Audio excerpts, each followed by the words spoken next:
আচ্ছা, জীবনে কখনো কোনো মৃত ব্যক্তিকে গোসল করিয়েছেন?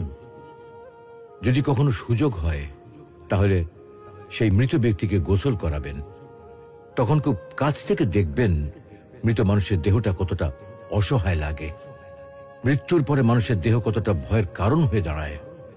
সুযোগ পেলে রাতে লাশটা পাহারা দেবেন, তখন বুঝতে পারবেন প্রিয় মানুষটার লাশ রাতের বেলায় আপনার কাছে কতটা অদ্ভুত লাগে, কতটা ভয়ের কারণ হয়ে ওঠে, কতটা আতঙ্কের কারণ হয়ে যায়।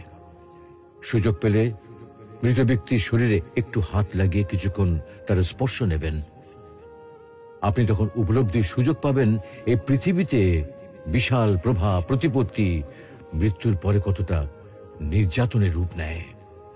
সুযোগ পেলে আপনজনদের লাশ কবরে নামাবেন খুব আগ্রহ নিয়ে। শেষবারের মতো মৃতদেহের মুখটি একবার দেখার চেষ্টা করবেন এবং বারবার উপলব্ধি করার চেষ্টা করবেন এই মৃতদের সাথে অনন্তকালের যাত্রার পথে এটাই আপনার জীবনের শেষ দেখা। সুযোগ পেলে মাঝে মধ্যে কবরস্থানে গিয়ে নীরবে কিছুক্ষণ দাঁড়াবেন। এরপর মনে মনে চিন্তা করবেন জীবনের লাভ ক্ষতির হিসাব।